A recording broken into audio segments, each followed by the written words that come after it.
Howdy, I am Lucas with Ryze.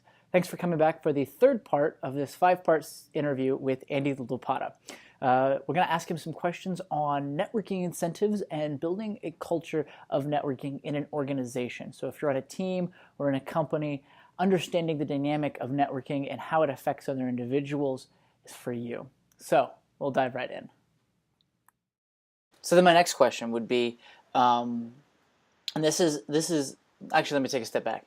So I know that there are some organizations, and I've read about it, where they're actively training their employees and the individuals, their partners or whatnot, to kind of almost network for them and start thinking about, hey, you might be, I don't want to say low on the totem pole, but you might not think that you have the ability to influence this organization, but you really do.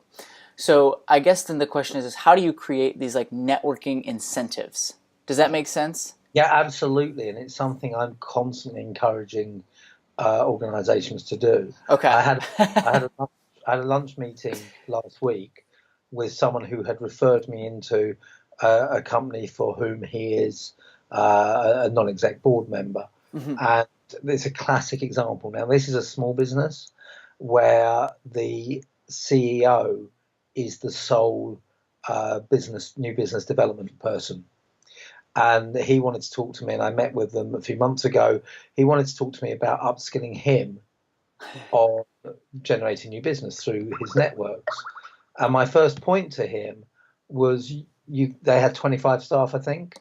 You have a huge resource there that you're not tapping into. Now, this is a creative business, so his co-directors and the staff are pretty much creatives, which makes them probably quite introvert in a lot of ways, and loath to do so.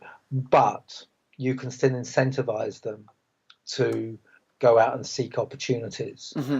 My point to him was that you can't do that by saying you'll get a salary bonus for every new client you bring us.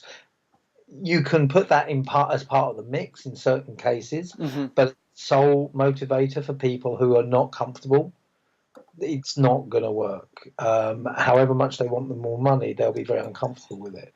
Yeah. You need them to buy, and this goes back to your earlier question, actually. You need them to buy in to networking as a positive force for good in their career first. Okay. If they do that, they'll then network for the company, and you can then introduce it to them. So I very much target the selfish motive of the individual. Start anti-networking, a lot of the reason is because they see it as not their job. If you make it about their career and for them, then changes their relationship with networking. And by doing that, they're then more receptive to any incentive you want to put in front of them. So start with supporting and helping your staff build their own personal networks and do that for their own career. Even if that means that they might use those networks to leave. Okay, and you have to accept that. But the flip side of that is, number one, is if you trust your employees, they're more likely to stay.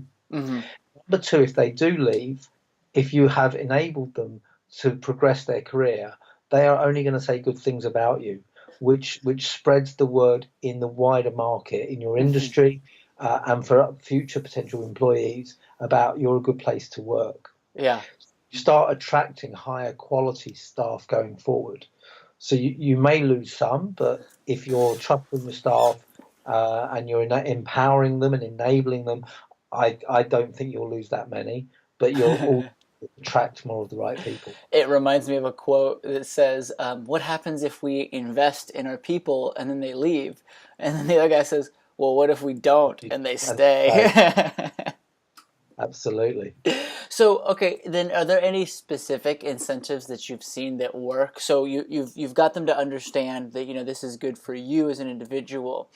Is there any obviously monetary incentives probably don't work. Are there other non-monetary incentives that can kind of, promote that culture? Yeah. I mean, I wouldn't say financial incentives don't work. I would understand who you're offering them to, and where they sit in their overall pattern of what motivates them. So if you offer a financial incentive to someone on a low salary, Mm-hmm. then if it's the same figure, if it's 10% of their salary, that's going to have a much bigger impact on them than if you offer the same financial incentive to someone for whom it's 1% of their salary. Mm-hmm. So you have to understand the impact it has on them. But also other things motivate us in both directions. So you might hit the right note financially, but the wrong note in the terms that, well, it feels a bit forced, or it feels a bit false, or it makes them feel a bit dirty in the way that it's done. So I think incentivizing them to come up with things in the way that they are comfortable with is key. Okay. With some people, it's about making it their idea, planting the seed. With others, it's about giving them the time to come to terms. And with some, it's about introducing a potential client. In others, it's about inviting someone to an event just so that they can meet the directors or the sales team. So understanding what they're comfortable with is absolutely key for me. And I would put understanding other people, what motivates other people, ahead of prescribing any specific incentives, because we're all very different in what incentivizes us. Having said that, and because I want to answer your question more directly, No, you're good. what does incentivize, I think, a lot of people is recognition. Mm-hmm. Of what they've done, and this is where so many people fall down. We take support and introductions for granted.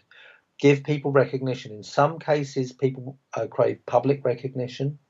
So, getting someone on stage at the annual sales meeting or team meeting and giving them a gift or even a certificate to say thank you for the business you've introduced this year will give them more of a buzz than a check for a percent. Now, Yeah. not saying, that everyone is different, but, Mm-hmm. some people, that's what will drive them, the recognition in front of their peers. Mm-hmm. Other people will shy away from that because they don't like the spotlight, but they would appreciate the CEO who might not, not even nod at them normally, coming over, not summoning them, but coming over and sitting down with them and saying, thank you, we recognize what you've done and we really appreciate it. Yeah. I think looking at those human incentives before you start looking at the transactional ones really makes you stand out in people's minds.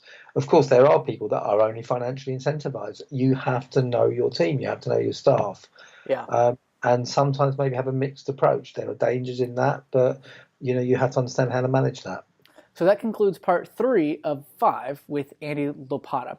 We hope that you come back for the last 2 parts of this interview, as they are full of good information again.